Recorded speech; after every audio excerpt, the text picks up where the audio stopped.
தான் அடைஞ்சதை மக்களுக்கு எளிய முறையில் நிறைய நூல்கள் எழுதி வச்சுருக்கிறாங்க. பாமர மக்களுக்கும் புரிகிற வகையில் சொல்லிட்டு உடலோட உயிரோட இறைவனோட கலந்த மகான், 18ஆம் நூற்றாண்டில் கலந்த மகான் வள்ளல் பெருமான். இங்கே வள்ளல் பெருமான் வாழ்க்கை சரித்திரத்தில் நீங்கள் புரட்டி பார்த்தீங்கன்னா மற்ற எல்லா இடத்துலையும் 6 மாதம், 1.5 வருஷம், 4 வருஷம், 6 வருஷம் அந்த மாதிரி தான் இருக்கும் அவர் கால் பாதம் பட்ட புண்ணிய பூமி. இந்த இடத்துல மட்டும் 33 வருஷம் அவர் வாழ்ந்த ஒரே புண்ணிய பூமிங்கிறது இந்த வள்ளல் பெருமான் வசித்த 7 கிணறு வீராசாமி தெருவில் இருக்கிற இந்த வீடு தான். திருமணத்தில் விருப்பமே இல்லை. அவங்க அக்கா, அண்ணன் எல்லாருமே, அம்மா மெயினாக ரொம்ப கம்பல் பண்ணி, அவங்களுக்கு குரு அது சிதம்பர சுவாமிகள்னு சொல்கிறாங்க. அவங்க பெருமான் கிட்ட அம்மாக்காகவும் நீங்கள் கண்டிப்பாக திருமணம் பண்ணி ஆகணும்னு வற்புறுத்தினதுனால திருமணமும் இங்கே நடந்தது. வடிவுடைய அம்மாவே இவர் பசியோடு படுத்துருக்கிறான்னு 2 தொன்னையில் சக்கரை பொங்கல், சுண்டல் எல்லாம் கொண்டு வந்து இவருக்கு கொடுக்குறாங்க. சாப்பிட்டுட்டு இவர் படுத்துக்கிறாரு. காலையில் அண்ணி எந்திரிச்சு கேட்பாங்க, என்ன ராமலிங்கம், ஏன்ப்பா இப்படி பசியோடு படுத்துருக்கே, நீ எழுப்பக்கூடாதா அப்படின்னு கேட்கும்போது தான், அண்ணி நீங்கள் தானே உணவு கொடுத்தீங்க அப்படின்னு அந்த தொன்னையை காட்டுறாரு. அப்போ தான் அவருக்கே தெரியுது வந்தது வடிவுடைய அம்மா தான் நமக்கு சாப்பாடு கொடுத்தாங்க அப்படின்னு சொல்லி. இப்போல்லாம் ஜோதின்ல முருகர் எல்லாரையுமே வேண்டுவர், நம்ம உருவ வழிபாட்டில் தான் இருந்தாங்க பெருமான். அப்போ தான் அந்த ரூமில் தான் திருத்தணி முருகன் கண்ணாடியில் காட்சி கொடுத்த இடமும் இந்த ரூம் தான். வள்ளல் பெருமான் அவங்கவுங்க செஞ்ச கூலிக்கு விபூதி தான் எடுத்து கொடுப்பாங்களாம். அது அவங்க செஞ்ச வேலைக்கு தகுந்த பொருளாக அவங்க கையில் மாறி இருக்கும். அப்படி கட்டினது தான் வடலூர். பெருமான் முக்கியமாக நான்வெஜ் சாப்பிடக்கூடாதுங்கிறத ரொம்ப வற்புறுத்தி சொல்கிறாங்க.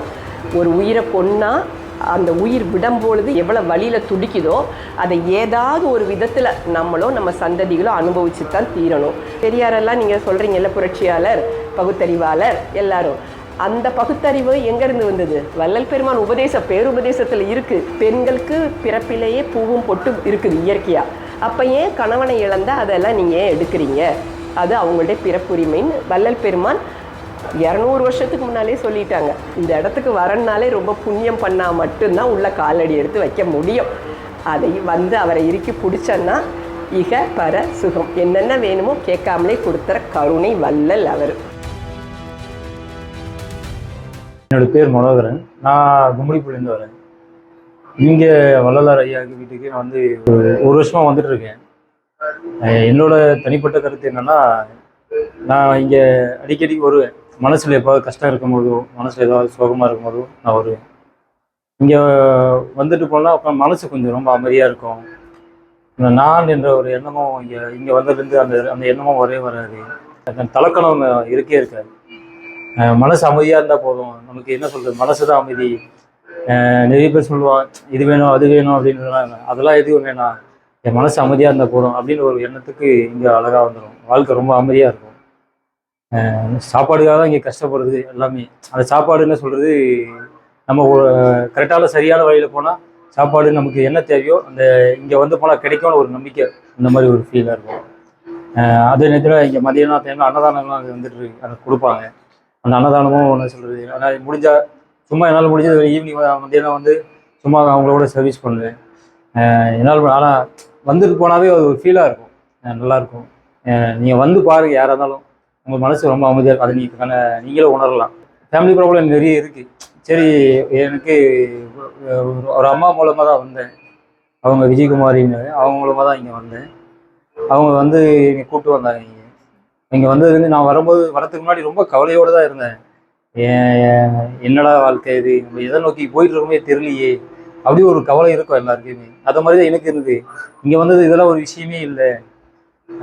நம்ம என்ன இருக்கிற வரையும் யாரையும் கஷ்டப்படுத்தாமல் ரொம்ப அமைதியாக வாழ்ந்தாவே போதும் அப்படின்னு ஒரு மைண்ட் செட்டு வந்துடுவாங்க, ஆட்டோமேட்டிக்காக வந்துடும். அருட்பெரும் ஜோதி அருட்பெரும் ஜோதி தனிப்பெரும் கருணை அருட்பெரும் ஜோதி. எல்லா உயிர்களும் இன்புற்று வாழ்க, எல்லா உயிர்களும் இன்புற்று வாழ்க, எல்லா உயிர்களும் இன்புற்று வாழ்க. கொல்லா நெறியே குவலயமெல்லாம் ஓங்குக, கொல்லா நெறியே குவலயமெல்லாம் ஓங்குக. எல்லா உயிர்களும் இன்புற்று வாழ்க. வள்ளல் பெருமான் தெய்வீக திருவடிகளே சரணம் சரணம் சரணம். நான் ஃபஸ்ட்டு சொன்னேன்லப்பா, அருட்பெருஞ்சோதி அருட்பெருஞ்சோதி தனிப்பெருங்கருணை அருட்பெருஞ்சோதி. இது வந்து பெருமானுக்கு அருட்பெருஞ்சோதி ஆண்டவரால் மக்களெல்லாம் உய்விக்கணுங்கிறதுக்காக சொன்ன மகா வாக்கியம், தனிப்பெரும் மந்திரம். ஓர் எழுத்துலேருந்து 21 வகை எழுத்துள்ள மந்திரங்கள் இந்து மதத்தில் இருக்குது. எல்லாத்த விட உயர்ந்த மந்திரம் இதுதான் பெருமான் வந்து அவருடைய கடைசி உபதேசத்தில் பேருபதேசம்னு ஒன்று இருக்குது, அதில் சொல்லியிருக்கிறாங்க. நம்ம வாழ்வின் குறிக்கோளே பிறந்து இறைநிலையோடு இரண்டரை கலக்கிறதுக்காக தான் இந்த பூமியில் நம்ம கர்மவினையை கழித்து கடவுளோடு போய் இரண்டரை கலக்கணும். அதுக்கு சொல்ல வந்த மகான்கள் எத்தனையோ இருக்கிறாங்க. விண்டலர் கண்டிலர் கண்டலர் விண்டிலர்னு அடைஞ்சதை வெளியே சொல்லாமல் போனவங்க அநேகம். தான் அடைஞ்சதை மக்களுக்கு எளிய முறையில் நிறைய நூல்கள் எழுதி வச்சுருக்கிறாங்க. பாமர மக்களுக்கும் புரிகிற வகையில் சொல்லிட்டு உடலோட உயிரோட இறைவனோட கலந்த மகான், 18ஆம் நூற்றாண்டில் கலந்த மகான் வந்து வள்ளல் பெருமான். இது பிரிட்டிஷ் ரெக்கார்டிலே இருக்குது. அவர் பிறந்தது வந்து மருதூர். அவங்க அப்பா அம்மாவுக்கு 5வது பையனாக அவர் பிறந்தார். அவர் பிறந்த 6 மாதத்துலேயே வந்து அவங்க அப்பா இறந்துட்டாங்க. அதுக்கப்புறம் இங்கே பொன்னேரி சின்ன காவணத்துக்கு அவங்க அம்மாவோட அம்மா வீடு, அதனால அவங்க அங்கே வந்தாங்க. அந்த இதில் அவர் பிறந்ததே பார்த்திங்கன்னா அவங்க அம்மா வந்து அன்னதானம், ஒரு சாமியார் வந்து ஒரு அடிகளார் வாசலில் வந்து உணவு கேட்பாங்க. அந்த அம்மா வந்து சின்னம்மையார் வந்து உள்ளே கூப்பிட்டு உட்கார வச்சு தலைவாழை இலை போட்டு அவங்களுக்கு சுட சுட சாப்பாடு போட்டவுடனே அவர் சாப்பிட்டுட்டு விபூதி எடுத்து கொடுப்பாராம். இன்றிலிருந்து 10வது மாதத்தில் உங்களுக்கு ஒரு ஆண்மகவு பிறக்கும், அவருக்கு ராமலிங்கம்னு பேர் வைங்க அப்படின்னு சொல்லி அதை மாதிரி வருவிக்க உற்றவர் தான் வள்ளல் பெருமான். அவருடைய இயற்பெயர் ராமலிங்கம். அப்போ அவங்க அப்பா அம்மா வந்து இவங்களை குடும்பத்தோட அண்ணன் 2 அண்ணன் அக்கா 2 பேர், இவர் 5வது, எல்லாருமா சேர்ந்து பக்கத்தில் சிதம்பரத்துக்கு போகிறாங்க. இப்போ வந்து சிதம்பரத்தில் எங்கே பார்த்தாலும் ஹோட்டல்ஸ் எல்லாமே இருக்குது.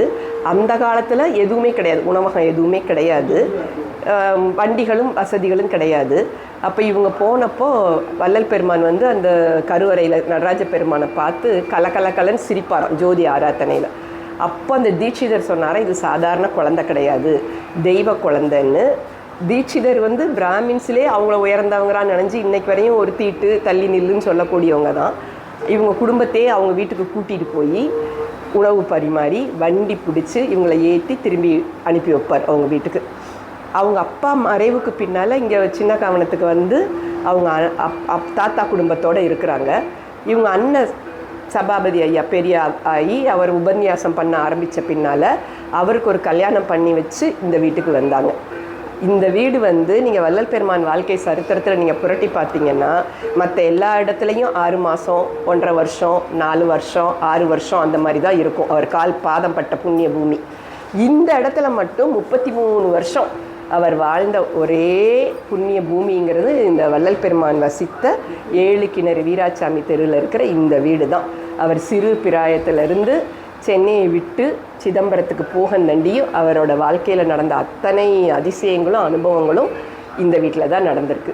அவர் சின்ன வயசில் வெளியில் விளையாடும் போது அவருக்கு ஒரு செஞ்சுடர் பூ பெருமான் கொடுத்தது, வடிவுடை அன்னை வந்து அவருக்கு ராத்திரி பசியோடு இருக்கும்போது வந்து சாப்பாடு பரிமாறினது, அவங்க அப்பா திதியில் வந்து அவர் வந்து அந்த ஆறுன சோத்தை சுட சுட சுட மாற்றி காட்டின அதிசயம், ஒரு இறந்த பையனை வந்து அந்த காலத்தில் பால்ய விவாகம் நிறைய இருந்துச்சு இல்லையா, அப்போது ஒரு சின்ன பையன் இறந்துட்டான்னு ஒரு சின்ன பொண்ணுக்கு அப்போல்லாம் மொட்டையடித்து எல்லாம் நிறைய கொடூரங்கள்லாம் இருக்கும்.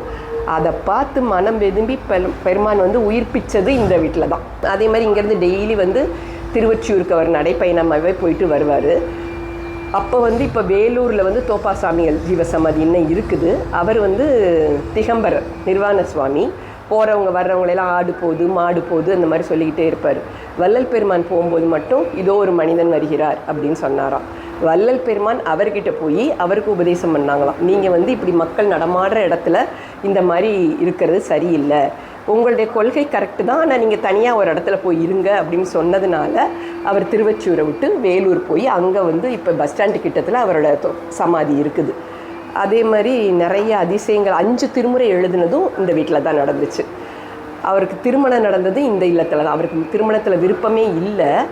அவங்க அக்கா அண்ணன் எல்லாருமே அம்மா மெயினாக ரொம்ப கம்பல் பண்ணி அவங்களுக்கு குரு அது சிதம்பர சுவாமிகள்னு சொல்கிறாங்க. அவங்க வந்து பெருமான் கிட்ட அம்மாக்காகவும் நீங்கள் கண்டிப்பாக திருமணம் பண்ணி ஆகணும்னு வற்புறுத்தினதுனால திருமணமும் இங்கே நடந்தது.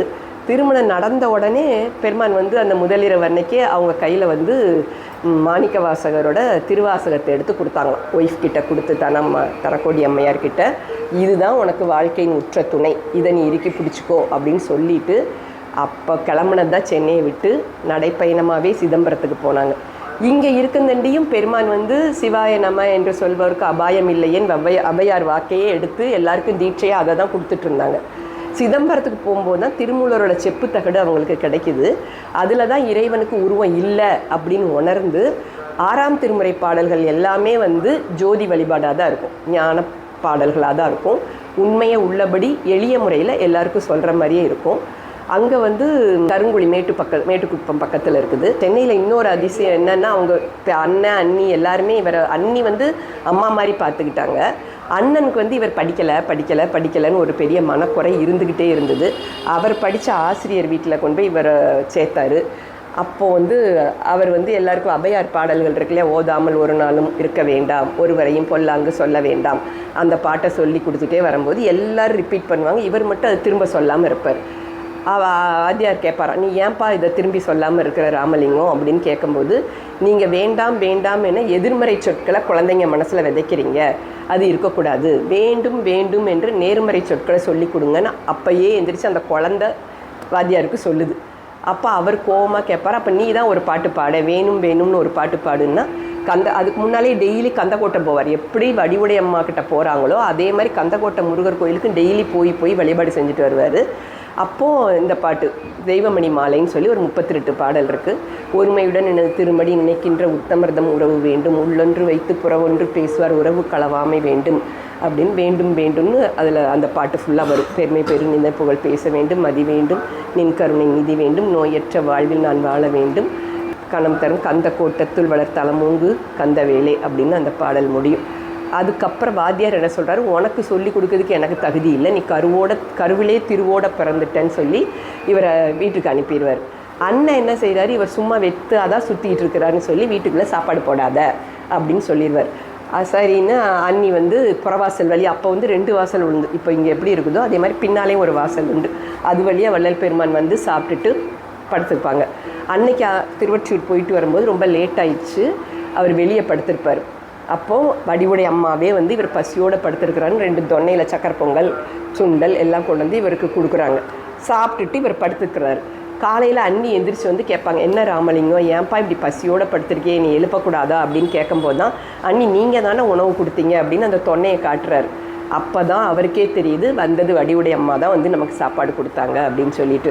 அதே மாதிரி அவங்க அப்பா திதி வரும், அந்த திதிக்கு எல்லாரும் சுட சுட சுட சாப்பிட்டு போயிடுறாங்க.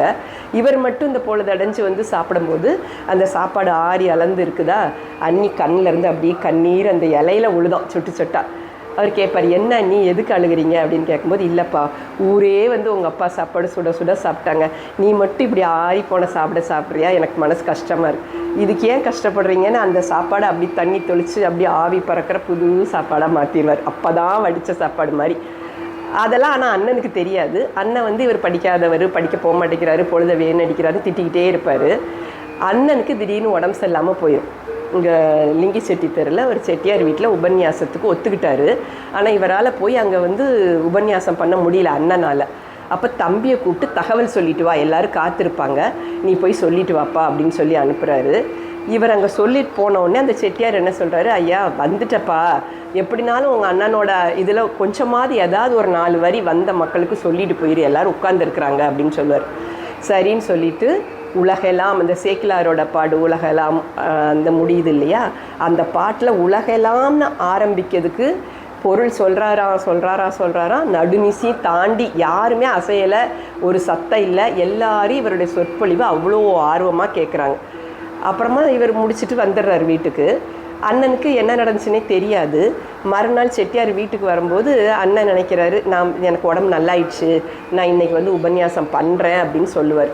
அவர் சொல்கிறாரா, வேண்டாம் நீங்கள் வராதிங்க, உங்கள் தம்பியே வர சொல்லுங்க, அவரே நல்லா பண்ணுறாரு அப்படின்னு சொல்லிட்டு போயிடுவார். அண்ணனுக்கு ஒரே ஆச்சரியம், பள்ளிக்கூடத்துக்கே போகல, எதுவுமே படிக்கலை, இவன் போய் என்ன சொல்லுவான்ட்டு தம்பி பேசுகிறத மறைஞ்சு நின்று போய் கேட்குறார். அப்போ தான் இவர் வந்து தெய்வ குழந்தைங்கிறதே அண்ணனுக்கு தெரியுது. இவர் உபன்யாசம் முடிச்சுட்டு வீட்டுக்கு வரும்போது அண்ணன் அண்ணி 2 பேருமே இவர் காலில் உள்ள போகிறாங்க. இவர் சொல்வார், நீங்கள் எனக்கு தாயின் தகப்பன் மாதிரி, நீங்கள் போய் என் காலில் விழுந்தீங்கன்னா அது எனக்கு அபச்சாரம், நீங்கள் விழக்கூடாது அப்படின்னு சொல்லிடுவார். அதுக்கப்புறம் நீ எங்கேயுமே போகாமல் வீட்டிலே இருக்கணும் அப்படின்னு கேட்கும்போது அந்த ரூமை மட்டும் கேட்பார். எனக்குன்னு ஒரு ரூம் கொடுத்துருங்க, அந்த ரூம்குள்ளே நான் இருக்கிறேன் அப்படின்னு சொல்லி அன்னையிலேருந்து பெருமான் போகந்தண்டி அந்த ரூம்குள்ளே கதவை மூடி அவர் சாப்பிட்ற நேரத்துக்கும் தூங்குற நேரத்துக்கு மட்டும்தான் வெளியே தூங்குனாரா என்னன்னு தெரியாது நமக்கு. மீதி ஃபுல்லாக உள்ளேயே இருந்து அருட்பெருஞ்சோதியை அப்போல்லாம் ஜோதின்ல முருகர் எல்லாரையுமே வேண்டுவர். நம்ம உருவ வழிபாட்டில் தான் இருந்தாங்க பெருமான். அப்போ தான் அந்த ரூமில் தான் திருத்தணி முருகன் கண்ணாடியில் காட்சி கொடுத்த இடமும் இந்த ரூம் தான். இந்த இடத்துல எல்லாமே மாறி இருக்குது. ஆனால் அந்த ஒரு ரூம் மட்டும் அப்படியே எந்த இதுவும் மாறாமல் இருக்குது. அங்கே உட்கார்ந்திங்கனாலே இந்த வைப்ரேஷன், யார் மனம் ஒருமைப்பட்டு உட்கார்ந்தாலும் என்ன பிரச்சனையோடு உட்கார்ந்தாலும் நம்மளுடைய நியாயமான கோரிக்கை கண்டிப்பாக இதுவரையும் வந்தவங்களுக்கு இல்லைன்னு பெருமான் சொன்னதே இல்லை. ஆனால் அப்படி பெருமான் யாருக்கு செய்வாங்கன்னா, ஃபஸ்ட்டு பொய் சொல்லக்கூடாது. எல்லோரும் என்ன நினைப்போம், பொய் தான், நான் யாருக்கு என்ன தெரிய போகுதுன்னு. இந்த காலத்தில் கலியுகம் இப்போ உள்ள காலத்தில் பொய் சொல்லாமல் இருக்க முடியாது. இருந்தாலும் ஃபஸ்ட்டு படி ஆன்மீகத்தில் நம்ம கொஞ்சமாவது முன்னேறணும்னு நினச்சா பொய் சொல்லக்கூடாது. அன்பும் கருணையும் யார்கிட்ட இருக்கோ அவங்க பெருமானை தேடி போக வேண்டாம். வள்ளல் பெருமான் அவங்கள தேடி வந்துடுவார். எப்படியாவது கையை பிடிச்சி சன்மார்க்கத்துக்குள்ளே உள்ளே இழுத்துட்டு வந்துடுவாங்க. நம்ம எவ்வளோதான் முடியாதுன்னு அங்கங்கே ஓடுனாலும், நான் கூட அப்படி வந்தவதான். நான் பக்தி மார்க்கத்தில் ஊறி ஊறி ஊறி பெருமான் என்னை விடவே இல்லை. அப்படி வரும்போது கூட சொல்லுவேன், வள்ளல் பெருமான் அருட்பெருஞ்சோதி 2ஆக கலந்துட்டார்ல. அப்போ நான் ஆரம்பத்தில் என்னோடய ஸ்டேஜ் எப்படி இருந்துச்சுன்னா அருட்பெருஞ்சோதி தான் கும்பிடுவேன், வள்ளல் பெருமானை கும்பிட மாட்டேன். அப்படி தான் நான் சொன்னேன். ஆனால் எப்படி ஆச்சுன்னு தெரியாது. இன்றைக்கி எனக்கு நான் என்ன தேவையோ நான் கேட்க வேண்டாம் வள்ளல் பெருமான்கிட்ட. அப்படி ஸ்கெட்ச் போட்டு செஞ்ச மாதிரி நாளைக்கு என்ன தேவைங்கிறத இன்றைக்கே அவர் எனக்கு செஞ்சு வச்சுருப்பார். எனக்கே அது நடக்கும்போது ஆச்சரியமாக இருக்கும். என்ன தேவை, ஐயோயோ இப்படி நடக்குதே அப்படின்னு ரொம்ப சந்தோஷமாக இருக்கும். ஆனால் ரொம்ப அதிகமாக, அளவுக்கு அதிகமாக என்னத்தை கொண்டு போகிறோம். என்ன இருந்தாலும் கோடிக்கு எத்தனை கோடி இருந்தாலும் மாவீண்டர் அலெக்சாண்டர் சொன்ன மாதிரி கையை வீசி ஒன்றுமே இல்லாமல் தான் போகிறோம். நம்ம ஆசைகள் அளவாக இருந்தால், தேவைகள் நியாயமாக இருந்தால், நம்மக்கிட்ட உண்மை நேர்மை இருந்தால் வள்ளல் பெருமான் 100க்கு 100 நம்ம கேட்குறத கண்டிப்பாக செய்வார்ப்பா. அங்கே கருங்குழியில் விளக்கேற்றிட்டு இருந்தார் இல்லையா, அப்போ டெய்லி அந்த வீட்டில் ஒரு செட்டியார் வீட்டில் இவரை கூட்டிகிட்டு போய், எங்கள் வீட்டில் நீங்கள் தங்குங்க, நாங்கள் உங்களுக்கு வேணுங்கிறதெல்லாம் செய்கிறோம் அப்படின்னு கூட்டிகிட்டு போய் இவரை தங்க வச்சு இவருக்குன்னு ஒரு ரூம் கொடுத்து தினமும் அங்கே பூஜை பண்ணிட்டு இருப்பார். அது ஒரு 4-5 வருஷம் அங்கே இருந்திருக்கிறாரு. அப்போ அவங்க ஒரு திருமணத்துக்கு போக வேண்டிய சூழ்நிலை இருக்கும்போது எல்லாம் எடுத்து வச்சுட்டு போகிற அவசரத்தில் எண்ணெயை மறந்துட்டு போயிட்டாங்க. பெருமானுக்கு அது தெரியவே தெரியாது. பக்கத்தில் தண்ணி இருந்தது, அதை தண்ணின்னு தெரியல, எடுத்து ஊற்றி விடிய விளக்கு சூப்பராக இருந்துச்சு. மறுநாள் காலையில் அந்த செட்டியாரம்மா அங்களுக்கு அங்கே மனசே இல்லை. ஐயோ எண்ணெயை வைக்க மறந்துட்டேன், ஐயா எப்படி வழிபாடு பண்ணாங்கன்னு அவங்க அங்கே துடிச்சிட்டு கேட்பாங்க. அப்போ தான் பெருமானுக்கே தெரியுது நம்ம தண்ணியை ஊற்றி விளக்கேற்றிருக்கோன்னு சொல்லிட்டு, அந்த நீங்கள் கருங்குழி போனீங்கன்னா அங்கே ஒரு 4 வரி பாடல் எழுதி போட்டிருப்பாங்க. சென்னை நகர் நண்பர்களே செப்ப கேளீர், நான் தண்ணியை ஊற்றி விளக்கரிச்சேன், அது என்னையை விட ஜோராக சூப்பராக எரிஞ்சுதுன்னு அங்கே அந்த கருங்குழி வாசலில் எழுதி போட்டிருப்பாங்க. அதுக்கப்புறம் தான் இந்த செப்பு தகடு கிடச்ச பின்னால் இறைவனுக்கு உருவம் இல்லைன்னு கிடச்சி தியானத்தில் அவருக்குள்ள சத்தியஞான சபை காட்சி கிடைக்கிது. அதை நம்மளுக்கு தெரிய வைக்கணும், எல்லாருக்கும் எளிமையாக புரிய வைக்கணும்னு வடலூரில் சத்தியஞான சபை நீங்கள் போய் பார்த்தீங்கன்னா அது கட்டி இப்போ 150 வருஷத்துக்கு 200 வருஷம் கிட்டத்தட்ட ஆகுதுன்னு வச்சுக்கோங்களேன். ஒரு இன்ஜினியர் கிடையாது, பிளான் போட்டு கொடுக்குற யாருமே இல்லை. வள்ளல் பெருமான் அவங்கவுங்க செஞ்ச கூலிக்கு விபூதி தான் எடுத்து கொடுப்பாங்களாம். அது அவங்க செஞ்ச வேலைக்கு தகுந்த பொருளாக அவங்க கையில் மாறி இருக்கும். அப்படி கட்டினது தான் வடலூர் சத்தியஞான சபை. அந்த சுற்றி ஒரு செயின் இருக்குது. அந்த செயின் மூலிகை செயின் சொல்கிறாங்க. ஆனால் அது இரும்பு மாதிரி இருக்குது. ஒரு துரி ஸ்க்ரூவோ ஆணியோ ஜாயிண்ட்டோ எதுவுமே கிடையாது. இப்படி வளைவாக சுற்றி இருக்குது. நம்முடைய மூச்சு காற்று எத்தனையோ அது அந்த செயினோட எண்ணிக்கையில் அங்கே வச்சுருக்குறாங்க. அதே மாதிரி நம்முடைய சத்தியஞான சபை அங்கே கட்டியிருக்காங்க. அந்த சமயத்தில் பஞ்சம், மக்கள்லாம் பசியால் உணவில்லாமல் நிறைய பேர் சாகிறத பார்த்து தான் வள்ளல் பெருமான் அங்கே தர்மசாலைன்னு ஒன்று ஆரம்பித்து, அன்னைக்கு அவங்க ஏற்றின நெருப்பு இன்றைக்கி கொரோனாக்கு கூட நமக்கு உதவுச்சு. அடுப்பு அணையா அடுப்பு, மக்களுக்கு கஞ்சி வாத்து ஊற்றுனாங்க. இந்த அடுப்பு இன்றைக்கி அணையாமல் எரிஞ்சிக்கிட்டு இருக்குது. அதே மாதிரி அங்கே சிற்சபை பொற்சபை சத்தியஞான சபைன்னு இறைவனை ஜோதி உருவில் எல்லாரும் தரிசிக்கணும் அப்படிங்கிறது பெருமான் கடைசியாக நமக்கு சொன்ன உபதேசம். பெருமான் முக்கியமாக உணவு நான்வெஜ் சாப்பிடக்கூடாதுங்கிறத ரொம்ப வற்புறுத்தி சொல்கிறாங்க. ஒரு உயிரை கொன்னா அந்த உயிர் விடும்பொழுது என்ன பாவம், அது எவ்வளோ வழியில் துடிக்குதோ அதை ஏதாவது ஒரு விதத்தில் நம்மளோ நம்ம சந்ததிகளோ அனுபவிச்சு தான் தீரணும். அதனால் தயவுசெய்து புலால் உண்ணாதீங்க. பெருமானோட முக்கியமாக நம்மக்கிட்ட அவங்க விரும்பி கேட்குறது புலால் உண்ணாதீங்க. சமாதி வற்புறுத்தி சொல்கிறாங்க. நம்ம உடம்புல தொப்புள்லேருந்து புருவ மத்தி வர ஒரு நாடி இருக்குது. உடலில் உயிர் போனால் கூட அந்த நாடியில் அணுக்கள், உயிரணுக்கள் இருக்குமா. அதனால அதை எரிக்காதீங்க. கடவுள் கொடுத்த இந்த உடம்பை எரிக்கிறதுக்கு நமக்கு உரிமை கிடையாது. அது எரிச்சா அந்த சாம்பல் எருவுக்கு கூட பயன்படாதான். செடி, மரம், செடி, கொடிக்கு ஒரு எருவாக கூட பயன்படுத்த முடியாது. புதைச்சன்னா அது நம்ம இந்த மண்ணு தான் உடலாகி வந்திருக்குன்னு தத்துவ ஞானிங்க எல்லாம் சொல்கிறாங்க. ஸோ மண்ணிலேருந்து வந்த உடல் அந்த மண்ணுக்கே போகும்போது உரமாகுது. அதிலிருந்து புழு, பூச்சி, செடி, கொடி, தாவரம் எல்லா உயிர் சக்தி மண்ணுக்கு திரும்ப கிடைக்கும். அதனால பெருமான் சன்மார்க்கின்னு எத்தனையோ பேர் ஆனால் என்ன பெரிய வருத்தம், சன்மார்க்கிங்களுக்கு புதைக்கிறதுக்கு சுடுகாட்டில் இப்போ இடம் ஒன்று வீட்டில் பிரச்சனை வருது. இறந்துட்டாங்கன்னா எரிச்சே தீரணும், வீட்டில் உள்ள அவங்களுடைய சந்ததியினர் சண்டை போடுறாங்க. அதையும் மீறி உள்ளே கொண்டு போனால் சுடுகாட்டிலையும் ஒரு சண்டை போட வேண்டியிருக்குது. புதைக்கிறதுக்கு இடம் இல்லை, எரிச்சிருங்கன்னு. இந்த எத்தனையோ பெரிய பெரிய சபைகள் இருக்குது. நிறைய பேர் இதுக்கு முயற்சி எடுத்துக்கிட்டு இருப்பாங்கன்னு நினைக்கிறேன். அந்தந்த ஊரில் ஒரு சன்மார்க்கிகளுக்குன்னு ஒரு சுடுகாடு வச்சு, இப்போ கிறிஸ்டினுக்கு புதைக்க இடம் இருக்குது, முஸ்லீமுக்கு புதைக்க இடம் இருக்குது. ஏன்ப்பா இந்துக்களுக்கு மட்டும் புதைக்கணும்னா ஏன் இல்லைன்னு சொல்லணும்? அதனால் இந்துக்களில் புதைக்க விரும்புகிறவங்களுக்கு, அவங்க சன்மார்க்கியாக இருந்தாலும் சரி, சன்மார்க்கம் இல்லாமலே எத்தனையோ பேர் சன்மார்க்க கொள்கையை கடைப்பிடிச்சிட்டு இருப்பாங்க. புதைக்கணும்னு நினைக்கிறவங்களுக்கு ஒரு இடம் கவர்மெண்ட் ஏற்பாடு பண்ணி கொடுத்தா நல்லா இருக்குங்கிற என்னுடைய தனிப்பட்ட கருத்தையும் இந்த நிகழ்ச்சியின் மூலமாக உங்களுக்கு நான் சொல்லிக்கிறேன். அப்புறம் பெருமான் அவங்க கடைசியில் இறைவனுக்கு உருவம் இல்லைன்னம்னா எல்லா ஊராக போய் உபதேசம் பண்ணுறாங்க. உள்ளம் தன்னால் தாழ்பால் போட முன்னால் அவங்க வழிபட்ட விளக்கை கொண்டு வெளியே வச்சுட்டு, இந்த விளக்கை அருட்பெருஞ்சோதியாக பாவனை பண்ணுங்கள். அது ஜோதி இல்லை, ஒரிஜினல் ஜோதி இல்லை. இதை பாவனை பண்ணி நீங்கள் ப்ரேயர் பண்ணுங்கள். இறைவனுக்கு உருவம் கிடையாது. அந்த காலத்திலேயே இதை மறைச்சவங்க ஒரு பெரிய வல்லுனர் தான் இந்த உண்மையை மறைச்சிட்டாங்க. எல்லைக்கு உட்பட்டது மனித உருவம். எல்லை கடந்து அங்கிங்கெனாதபடி பறந்து பூரண பிரகாசமாக இருக்கிறது அருட்பெருஞ்சோதி. அதுக்கு கண்ணு காது மூக்கு வச்சோன்னா மனித உருவம் தான் கிடைக்கும், உருவம் தான் வந்துடும். ஆனால் இறைவன் இல்லாத இடம் எதுவுமே இல்லை. அதனால எல்லாத்துலேயுமே இறைவனை பாருங்கள். ஓரறிவு தாரத்திலிருந்து நம்ம வரைக்கும் எல்லாத்தையுமே இறைவனாக பாருங்கள். வள்ளல் பெருமான் காலில் ஒரு மண்ணாங்கட்டி பட்டு அது செதறினாலே வருத்தப்பட்டாங்களாம். அவ்வளோ கருணை உள்ள அவங்களுக்கு. நமக்கு மட்டும் ஜீவகாருண்யங்கிறது மனிதர் மட்டும் செய்கிறது இல்லை, மற்ற உயிரினங்கள் எறும்புலேருந்து மனுஷர் வரைக்கும் ஆன்மா இருக்குன்னு பெருமாள் சொல்கிறாங்க. ஸோ எல்லா உயிர்களுக்கும் ஒரு வாடிய பயிரை கண்ட போதெல்லாம் வாடினவர் தான் வள்ளல் பெருமாள். நம்மளை மாதிரியே எல்லா உயிரையும் நினைக்கிறோம். அதுதான் ஆன்ம நேயம். மற்ற எல்லாத்துலேயும் நீங்கள் பார்த்தீங்கன்னா இந்த ஆன்மாவோட நேயப்படுறது அவ்வளவா வெளியே ஒளிப்படையாக சொல்லியிருக்க மாட்டாங்க. வள்ளல் பெருமானோட முக்கிய கொள்கையே ஆன்ம நேய ஒருமைப்பாட்டுரிமை தான். ஜாதி மதம் எதுவுமே கிடையாது. எல்லாத்தையும் கடந்த நிலை தான் சன்மார்க்க நிலை. சன்மார்க்கின்னு சொல்கிற ஒவ்வொருத்தரும் ஜாதி கிடையாது, மதம் கிடையாது, குலம் கிடையாது, இனம் கிடையாது. எல்லாரும் ஓர் குலம், எல்லாரும் ஓர் இனம், எல்லாரும் உலகம் முழுதும். அதனால தான் வள்ளல் பெருமான் காலத்தில் இந்தியா அடிமைப்பட்டு இருந்தால் கூட அவங்க சுதந்திரத்தை அவங்க இதை சொல்லும் போது வெளிநாட்டில் இருக்கிறவங்களையும் சேர்த்து குறிப்பிட்டு கூட சொல்லுவாங்க. நமக்கு உதாரணத்துக்கு நீங்கள் பெரியாரெல்லாம் நீங்கள் சொல்கிறீங்கல்ல, புரட்சியாளர், பகுத்தறிவாளர் எல்லாரும். அந்த பகுத்தறிவு எங்கேருந்து வந்தது? வள்ளல் பெருமான் பேருபதேசத்தில் இருக்குது. பெரியார் படிச்சிருக்கலாம், அதை மக்களுக்கு அவர் எடுத்து கூட சொல்லியிருக்கலாம். பெண்களுக்கு பிறப்பிலேயே பூவும் பொட்டு இருக்குது இயற்கையாக.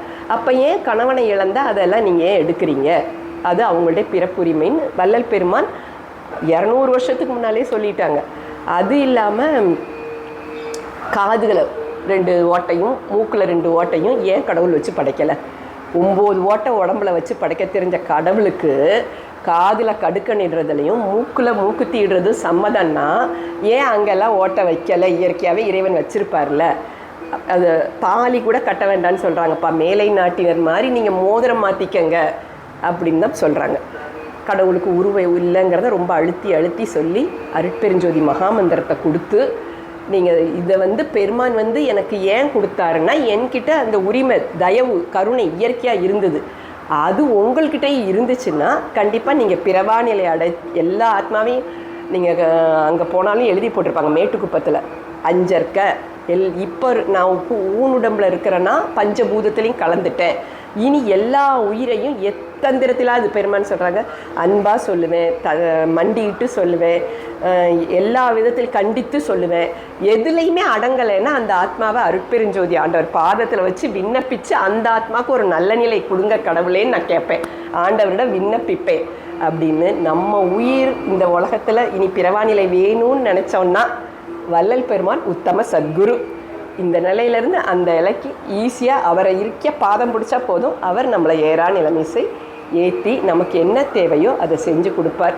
இதை என்னோடய வாழ்வியல்லையும் உலகியல்ல எத்தனையோ பிரச்சனை வந்தப்போ எல்லாத்துலேயும் நம்ம கேட்காமலே அவங்க எனக்கு எல்லாமே நடத்தி கொடுத்துருக்குறாங்க, இனியும் செய்கிறாங்க, செஞ்சுக்கிட்டு இருக்காங்க. ஏன்னா அவர் சொல்கிற ஒரு பாட்டில் கூட அவர் சொல்லியிருப்பார், துதி செய்யும் சித்தரும் முத்தரும் காண சுத்த சன்மார்க்கத்தில் உத்தம ஞான பதி செய்யும் சித்துக்கள் பற்பலவாக பாரிடை வானிடை பற்பல காலம் விதி செய்ய பெற்றனன் இன்று தொட்டென்றும் மெய்யருஜோதியால் விளைவிப்ப நீய அதிசயம் பார்க்கலாம் ஆடேடி பந்துன்னு ஒரு பாட்டு, எளிய பாட்டு. அதில் கடைசி ஸ்டான்ஸில் அதில் ஃபுல்லாக நம்மளை தான் கூப்பிடுவாங்க.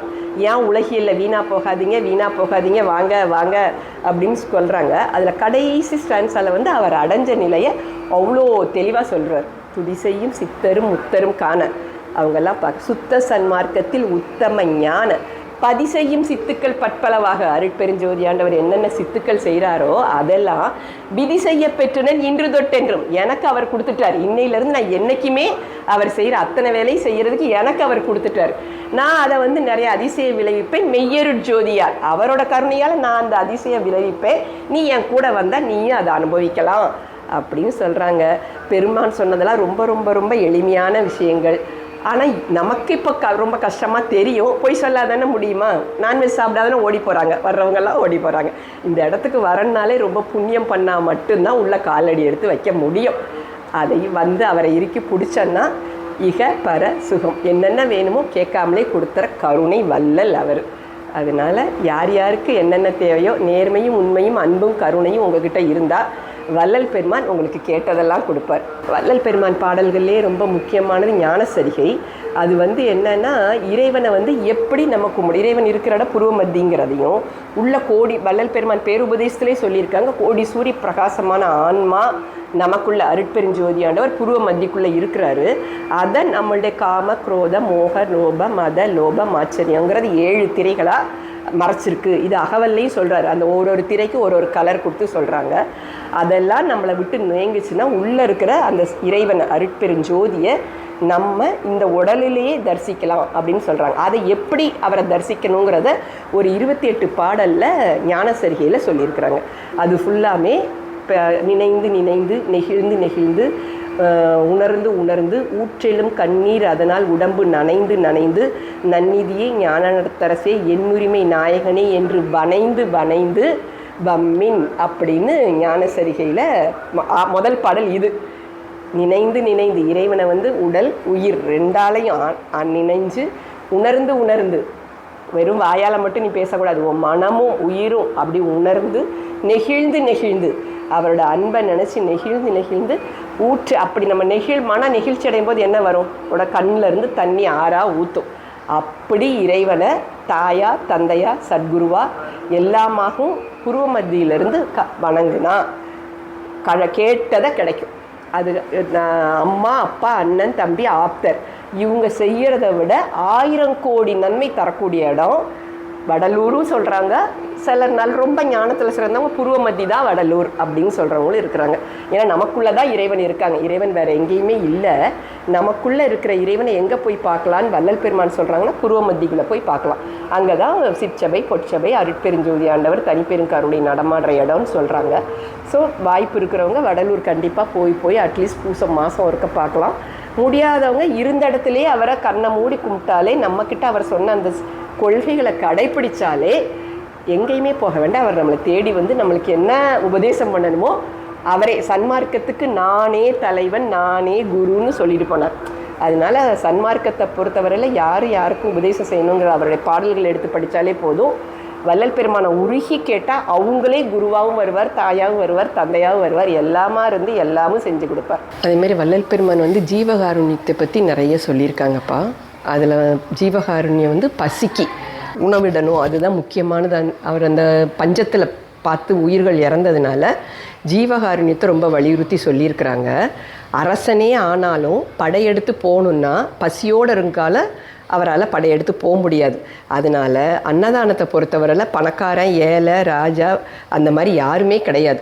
எந்த உயிர் பசியால் வாடுதோ அவன் எவ்வளோ பெரிய கோடீஷனாக இருந்தாலும், இல்லாத ரோட்டில் இருக்கிறவங்களா இருந்தாலும், யாராக இருந்தாலும் அவங்க ஒன்று தான். பசித்த உணவுக்கு உயிருக்கு கண்டிப்பாக உணவு கொடுக்கணும்னு வள்ளல் பெருமான் முக்திக்கு அது ஒரு படியாக சொல்லியிருக்கிறாங்க. அந்த ஃபாலோ பண்ணி வள்ளலார் 33 வருஷம் வாழ்ந்த இந்த இல்லத்தில் தினமும் மத்தியானம் சுட சுட சுட ஒரு 300 பேருக்கு சூடாக சாதம், குழம்பு, அப்பளம், ஊறுகாய் அந்த மாதிரி கொடுக்குறாங்க. அதில் ஸ்டான்லி பக்கத்தில் இருக்கிறதுனால அங்கே முடியாதவங்களும் அட்மிஷன் ஆகிருக்கிறவங்கெல்லாம் தேவைப்படுறவங்க மத்தியானம் இங்கே வந்து பார்சலாகவும் வாங்கிட்டு போவாங்க, உட்காந்து சாப்பிட்டு போகிறாங்க. அது இல்லாமலும் அக்கம் பக்கத்தில் இருக்கிறவங்க எல்லோரும் வந்து வாங்கிட்டு போவாங்க, உட்காந்து சாப்பிட்டு போகிறாங்க. அது கொஞ்சம் தள்ளி இருக்கிறவங்களுக்கும் வண்டியில் வச்சு கொண்டு போய் கொடுத்துட்டு வராங்க. தினமும் அனுதினமும் நடைபெறுது. நிறைய பேர் வந்து அவங்க பிறந்த நாள் அந்த மாதிரி கொடுக்கும்போது வடை, கேசரி, ஸ்வீட்டு அதோடையும் சேர்த்து இங்கே உணவளிச்சுக்கிட்டே இருக்கிறாங்க. ஜீவகாருண்யம் சிறப்பாக நடைபெறுது. அகவல் பாராயணம் வந்து பூசத்துக்கு, சித்திரை நட்சத்திரத்துக்கு முக்கியமான தினங்களில் அகவல் பாராயணம் இருக்குது. ஞாயிற்றுக்கிழமைகளில் இருக்குது, ரெகுலராக இருக்குது. அப்படி இருக்கும்போது அந்த முடித்த உடனேயும் ஈவினிங் டைமாக இருந்தாலும் எந்த நேரமாக இருந்தாலும் உணவு வழங்குறாங்க. அதுவும் சுட சுட சுவையான உணவு. பேதமே பார்க்குறதில்ல. பிச்சைக்காரனாக இருந்தாலும் சரி, கோடீஸ்வரங்களாக இருந்தாலும் எல்லோரும் ஒரே மாதிரி சமபந்தி தான் அது கீழே இருக்குது. நான் யாராக இருந்தாலும் அங்கே தான் போய் உட்காந்து சாப்பிடுவாங்க. அது சிறப்பாக செயல்பட்டுருக்கு. வள்ளல் பெருமான் தான் இதை நடத்திக்கிட்டு இருக்கிறாங்க. எங்கெங்கேயோ இருந்து யார் யாரோ ஐயா யார்கிட்டேயுமே ஒரு பைசா இதுவரை கொடுங்கன்னு வாயத்திறந்து ஸ்ரீபதி ஐயா கேட்டதே இல்லை.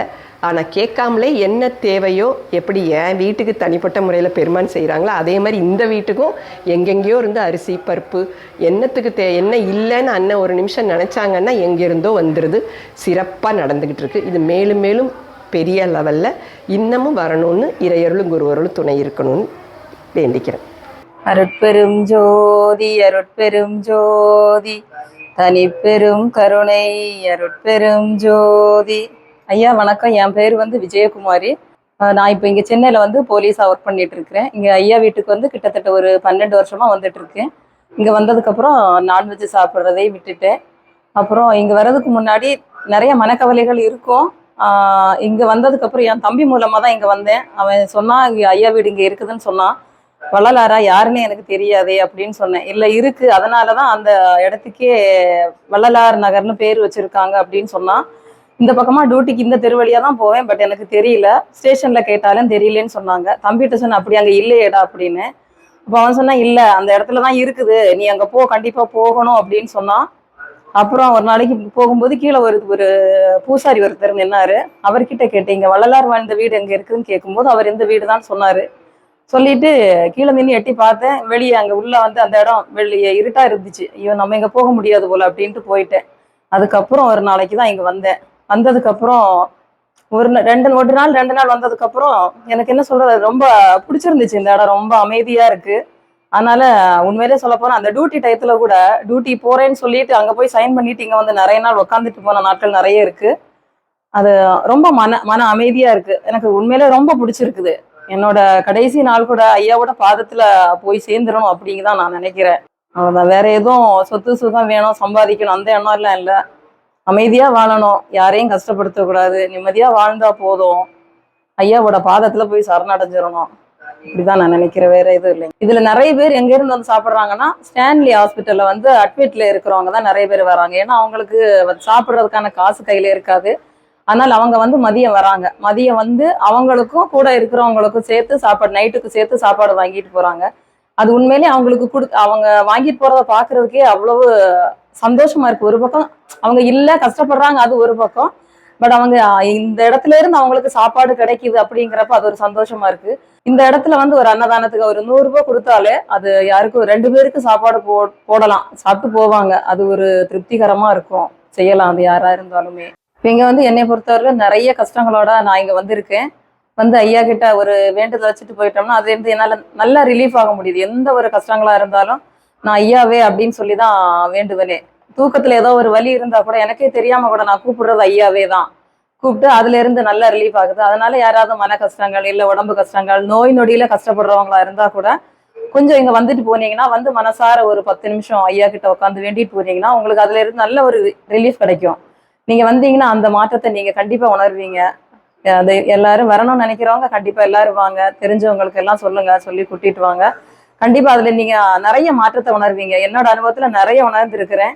ஆனா அது எனக்கு இப்போ சொல்ல முடியல, அவ்வளவுதான். நிறைய உணர்ந்திருக்கிறேன். தயவு செய்து எல்லாரும் வாங்க, ஐயா வீட்டுக்கு வந்துட்டு போங்க. மிக்க நன்றி. அருப்பெருஞ்சோதி அருப்பெருஞ்சோதி தண்ணீர் அருப்பெருஞ்சோதி எல்லாம் உயிரும் என்பட்டு வாழ்க, வள்ளல் மலரடி வாழ்க வாழ்க, கொல்லா நிறைய கோலை எல்லாம் ஊங்குக, எல்லா உயிரும் என்பட்டு வாழ்க, நல்ல மணி படிக, நாடு வளர்ந்துருக, வையகம் வளர்ந்துருக, அன்பெனம் பிடிகள் அகப்பட மலையை, அன்பெனம் குடிப்புகும் அரசு, அன்பென வலைக்குட்படும் பரம்பொருளே, அன்பன கரத்தம் மரமுதே, அன்பன கடத்தும் கடலே, அன்பன் உயிரொளி அறிவே, அன்பெனம் இந்த பேரொழியே, அன்புருவாம் பராசிவமே. அருப்பெருஞ்சோதி அருப்பெருஞ்சோதி அருப்பெருஞ்சோதி.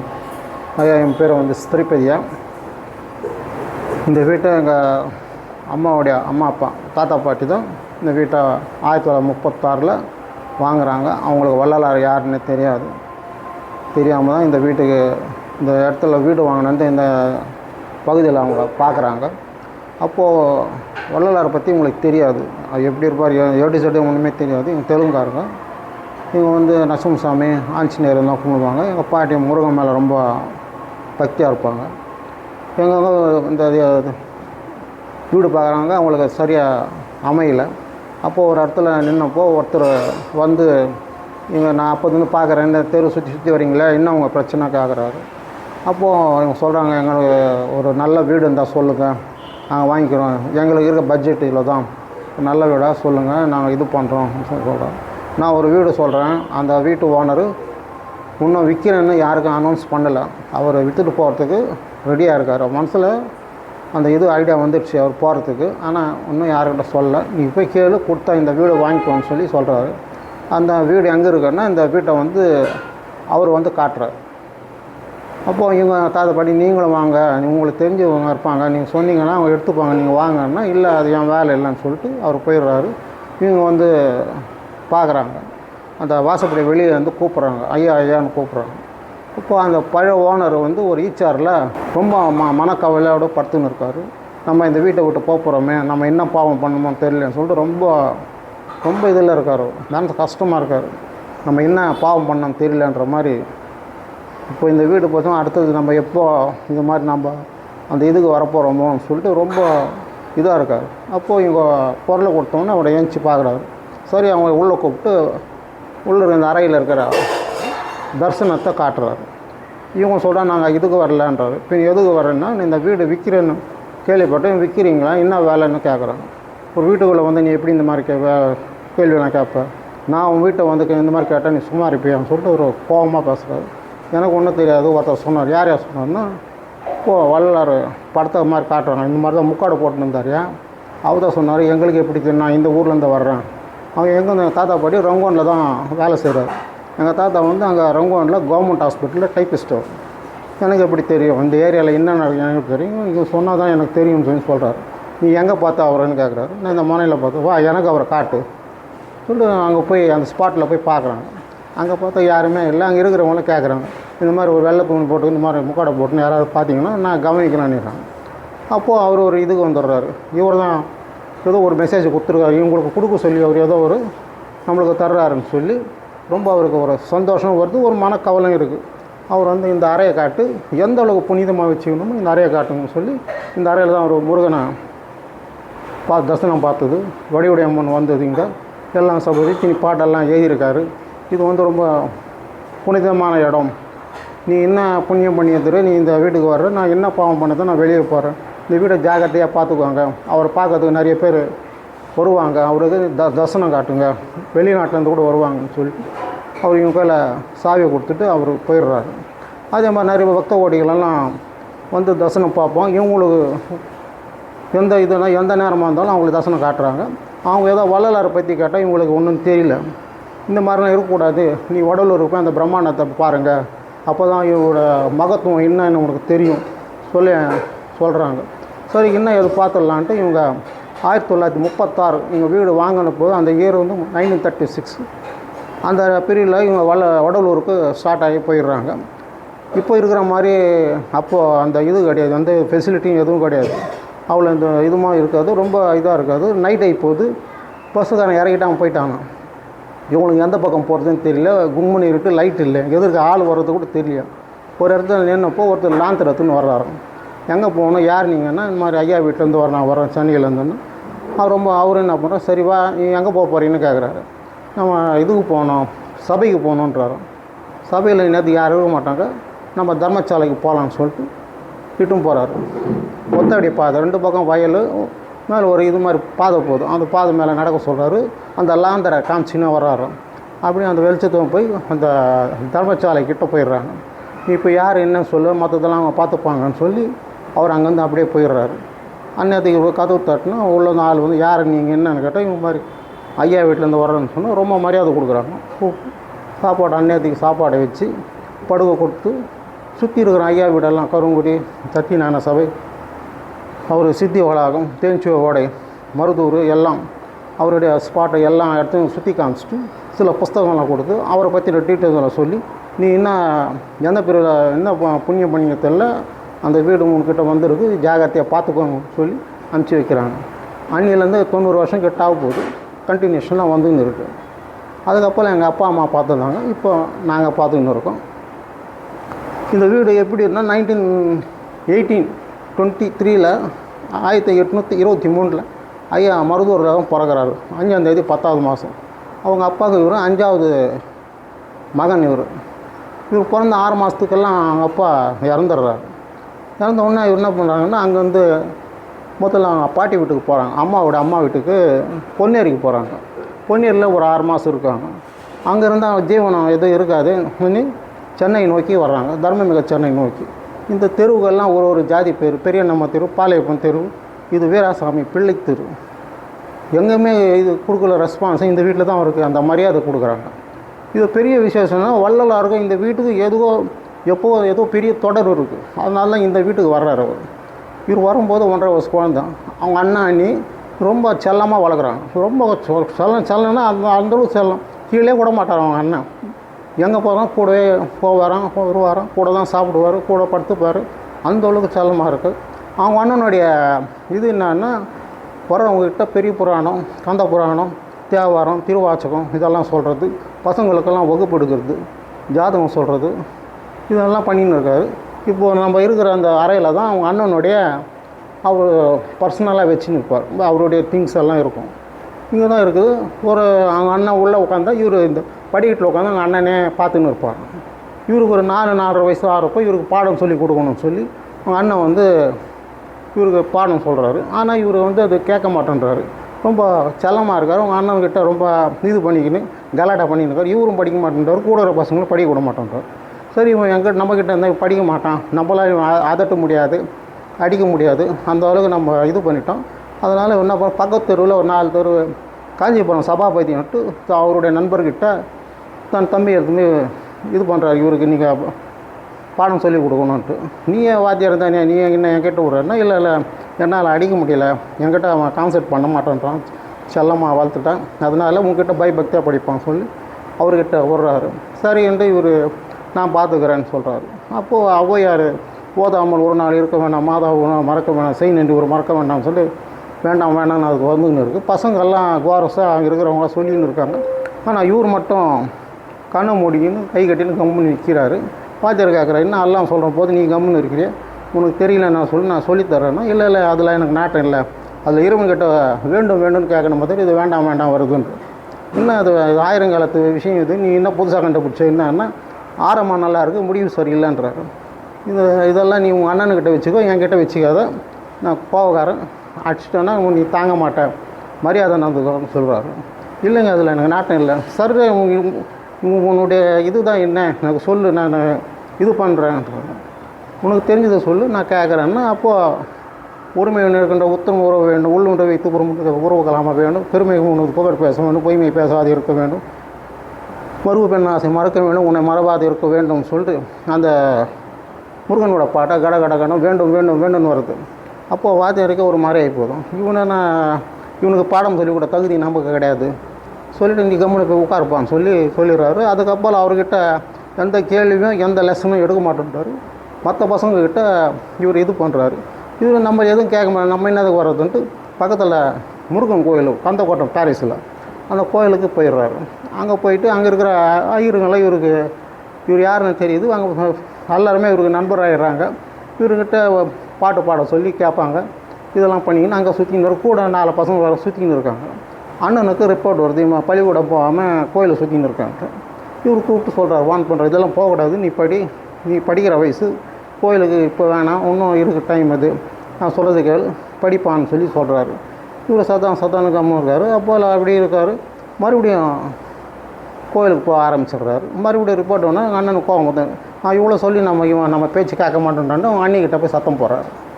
ஒன்று அந்த வீட்டில் இவன் இருக்கணும், நான் இருக்கணும், என் பேச்சு கேட்காதவன் நான் ஏன் இது பண்ணணும், இனிமேல் அவன் வீட்டுக்கு சாப்பாடை போடாத, அவனுக்கு வெளியே அனுப்பிச்சிடு, இல்லை அவன் இருக்கணும், நான் போகிறேன்ட்டு அவரோட துணி ரெடி ஆகிறாரு.